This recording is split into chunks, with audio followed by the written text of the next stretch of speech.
Greetings, full horror fans. Well, look at Hellraiser series that continues on with the penultimate film in this series. Well, at least, before we get to the remake, but whatever. So anyway, we're going to take a look at Hellraiser Judgment. In Hell, Pinhead from the Cenobite sect and the auditor of the Stygian Inquisition are discussing how to adapt their methods of harvesting souls in the face of advancing human technology that is making the configurations gateways to hell, obsolete. Meanwhile on Earth, three detectives, brothers Sean and David Carter and Christine Edgerton, investigate a serial killer known as the Preceptor, whose murders are based on the Ten Commandments. A connection with one of the victims leads detectives to Carl Watkins, a local criminal who went missing near an abandoned house.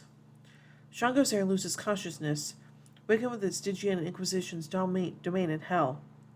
As the Inquisition prepares to hand down a verdict on Sean for his sins, the angel Jophiel intervenes and tells them to release him. Sean escapes the realm with a stolen puzzle box, and the auditor requests Pinhead's guidance on the matter. Sean and his brother return to search the house, finding no trace of Hell or the Inquisition. That night he is haunted by visions of the Cenobites and Hell's denizens, who promise judgment and redemption to anyone who opens the box. Sean and Christine go to the coroner's office and find that cell phone of one of the Preceptor's victims was stored in her body, recording her final location with its GPS. They find the Preceptor's hideout, where Sean incapacitates Christine and reveals himself as the killer. David deduces the Preceptor's identity and meets with the coroner to find the building. Upon arrival, Sean disarms David and reveals that he is holding his wife Allison hostage, outraged that she had an affair. He forces David and Allison to open the box at gunpoint, summoning the Cenobites and opening a gateway to their realm. Aware that someone from Hell would come to collect his soul after his initial escape, Sean attempts to offer Allison and David to Pinhead. Pinhead tells them they will be dealt with for opening the box, because the simple faction of Hell wanted his soul, no deal will be made. The auditor appears, telling Sean the Inquisition has found him guilty of his sins. Jophiel intervenes again and protests to Pinhead and the auditor that Sean is part of Heaven's plan to instill fear into sinners. Pinhead arranges for Christine to kill Sean, and spitefully dispatches Jophiel. As punishment, God expels Pinhead from Hell and forces him to walk the earth as a mortal man. In a post-credit scene, a group of Mormon missionaries in Germany approach the house and are answered by the now human Pinhead. Interesting. So let's take a look at the production of this movie, beginning with the development. In a quote from Gary J. Tunnicliffe, only took a mere 30 years to get from being a 19-year-old makeup FX wannabe living in rural Staffordshire to finally getting to write and direct a Hellraiser movie, whilst creating makeup effects for a whole bunch of them along the way. Anyway, end quote. Decades before the development of Hellraiser Judgment, Dimension filmed some tailored to Hellraiser and Children of the Corn film series. Dimension's first films are Hellraiser 3 Hell on Earth and Children of the Corn 2 The Final Sacrifice, shot back-to-back in North Carolina in 1991. Since then, the company has been recording to produce films in both series to retain the rights. Around the release of Hellraiser Bloodline in 1996, Gary Tunnicliffe, who was involved with the special effects of Hellraiser 3 and Bloodline, pitched a Hellraiser story, Holy War, to Dimension executive Bob Weinstein. An opening scene, about a priest seeking a path to heaven through suffering, was storyboarded. Tunnicliffe continued to provide special effects for the series sequels through Hellraiser Hellworld, which were all released direct-to-video after Bloodline, but unhappy with the quality of the films. Nearing a later deadline to retain Hellraiser and Children of the Corn, Dimension Films offered him an opportunity to write and direct a Hellraiser sequel. Tunnicliffe wrote a screenplay for 2011's Hellraiser Revelations, but could not direct it due to a scheduling conflict with Scream 4. Instead of being an original screenplay converted into a Hellraiser film, Tunnicliffe's idea for Judgment was intended as a part of the series from its conception. He removed several elements after trying to meet with Dimension, who were uninterested in making another Hellraiser film immediately after Revelations. Tunnicliffe showed Judgment to Mike J. Reagan, who enjoyed his premise and suggested the removal of Pinhead for a standalone project.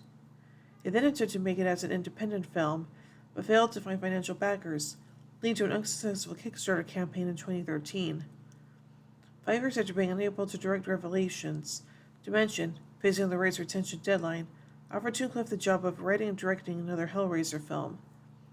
Tunnicliffe pitched Hellraiser Judgment to Dimension 3 times, being rejected each time, and wrote a psychiatric hospital and wrote a script treatment for more traditional Hellraiser film, Enter Darkness, to demonstrate that he could come up with other ideas. The treatment's plot involved psychiatric hospital interns studying patients with shared experiences of the lament configuration, while the head doctor collates them to meet the Cenobites himself. The studio approved it, but Tunecliffe insisted on making Judgment. Dimension told him to write the script for Judgment with the proviso that if they disliked it, he would direct Enter Darkness without being paid.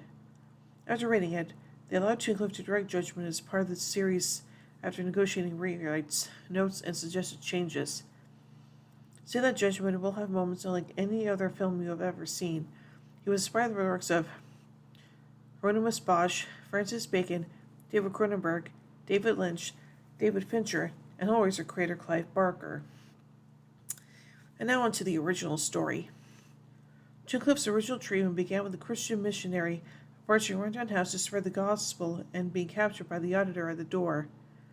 The film's next 15 to 20 minutes will focus on the missionary's audit as he is processed or judged by the auditor, the assessor, the jury, the surgeon, the butcher, the seamstress, and the bone collectors. 2 days later, a police officer is captured by the auditor when he searches for the missing missionary. Tunecliffe wanted the scenes in hell to be more nightmarish than they were in the finished film. The assessor chokes on the pages of the policeman's sins during the audit, leading the distraught auditor to seek assistance from Pinhead. Pinhead gathers the Chatterer and the female Cenobite to find out what went wrong. Flashbacks show several police investigations, misleading the audience into thinking the police officer is innocent. An angel confronts Pinhead, demanding the police officer's release. The officer leaves the house, returning to raid with armed colleagues, find it to be empty. Pinhead and the auditor review the officer's sins, discover that he is not innocent, and confront the angel. Next day, the officer awakens to the Cenobites invading his home. The audience learns about his sins, and the next 15 minutes of the film will involve the Cenobites capturing and tormenting him. Ooh. And now let's move on to the casting.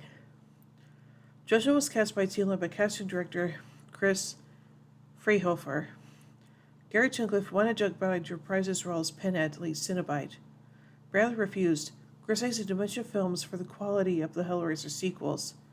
Tunecliffe pleaded with him, but Bradley again declined when he learned he would have to sign a non-disclosure agreement to obtain the screenplay. In an interview with Bloody Disgusting, Bradley said he had not read the script and declined to comment on the film's quality, being expressed chagrin that it was another writer's retention project. Paul T. Taylor was cast as Pinhead, and Tunecliffe played the auditor. Mike J. Rieger reprised his role as a Chatterer, and Heather Langenkamp would play a character in the film. Taylor became involved when he received an email inviting him to screen test as the auditor. After the test, he was asked to audition as Pinhead.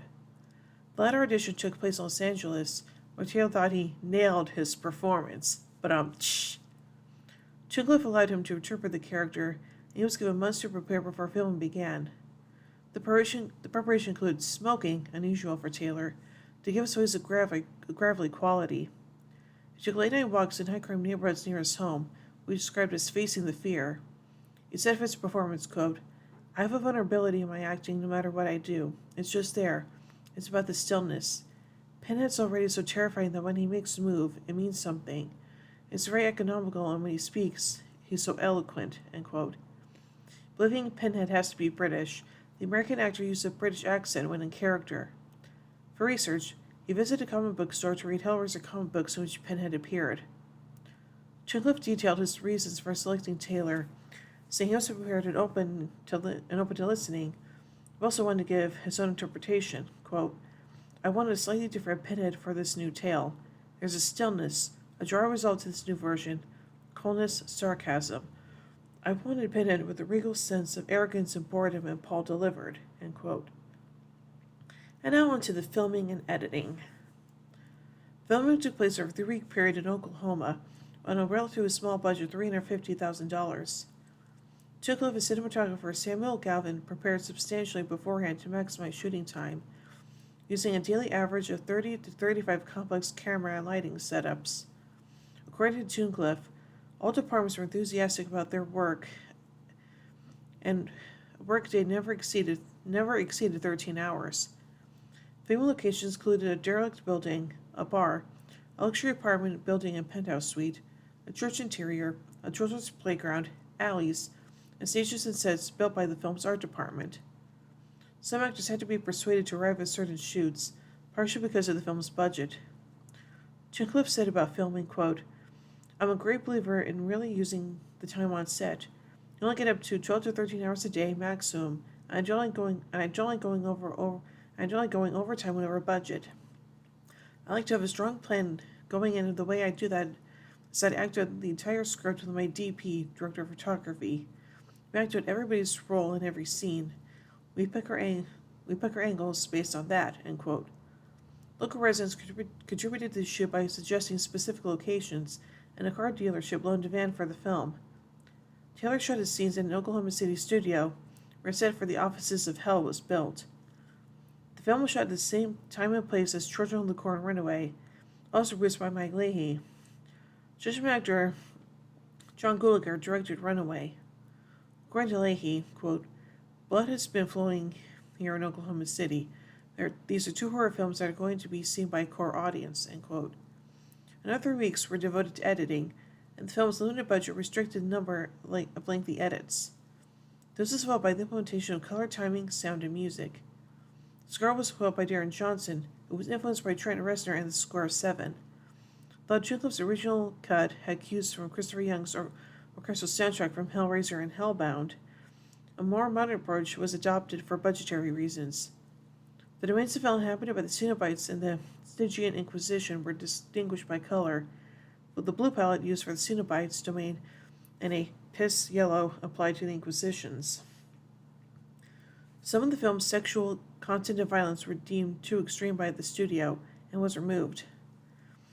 Cliff said, quote, "I don't think people could stomach my original version. The studio certainly couldn't. I could have easily made the film 10 to 15 minutes longer with a more intense cut, but it would probably be too much. In the end, wiser heads prevailed," end quote. Among Judgment's deleted content were a longer scene of Carl Watkins being skinned to death by an Inquisition surgeon, and scenes involving the cleaners. The original version of the sex scene between Sean and Allison Carter was more intense, with the camera cutting back and forth between Sean's view of his wife and visions of the Cenobites. Several false endings were conceived for the scene, including Sean's hallucination of Allison flaying him when he looks up after his orgasm to see David Carter smiling back at him.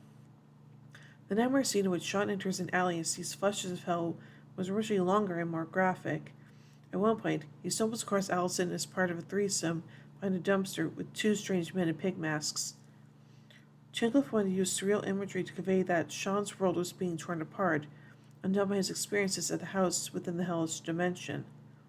In Judgment's original concept pitch, the jury eats the assessor's regurgitated pages, not sifting through them, for handing down its verdict on the Stygian Inquisition's captives. Okay then.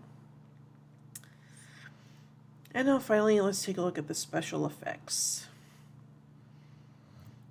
The makeup effects team was led by Mike Reagan and Mike Miasmer. Sorry if I mispronounced that. Tales from Charlotte Pinhead was intended to be more linear and more serious than previous incarnations, lacking the earlier film's glib one-liners. This was incorporated into the makeup and costume design, with longer silver pins, deeper blades size cuts, soft black eyes, and more visceral, sleeker wardrobe. The character's original attire was replaced with a ragged robe and butcher's skirt made of chainmail. Its many tools and weapons were replaced by a streamlined skinning utensil. Some granite cuts were rearranged from his previous design, with one scar removed from each side of his jaw and one added to the back of his head. The flesh exposed on his chest was made a rhombus in honor of Leviathan, the god of worship by the Cenobites.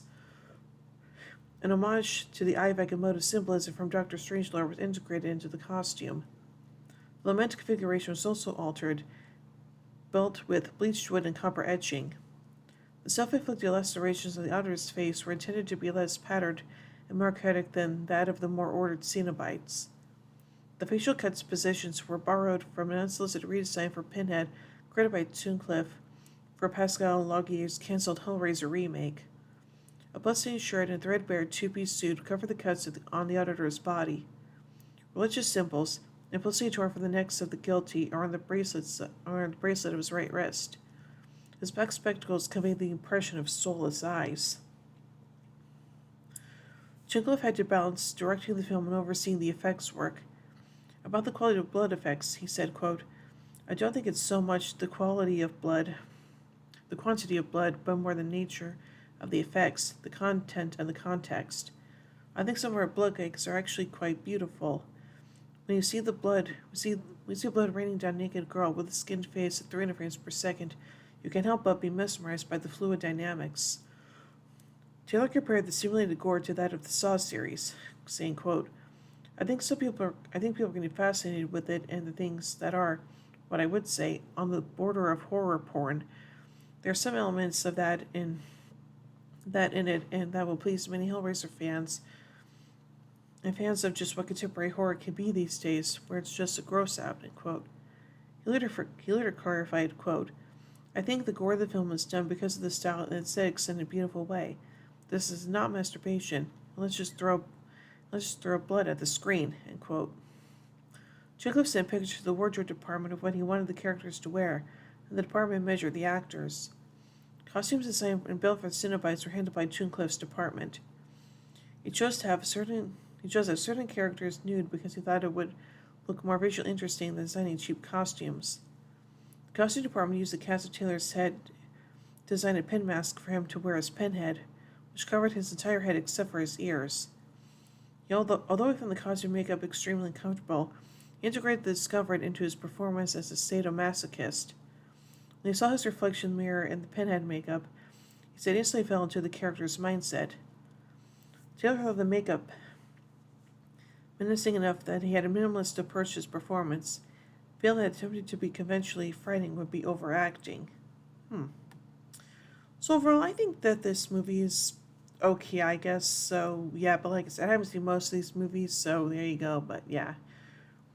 So anyway, I give Hellraiser Judgment 3 element configurations out of 5.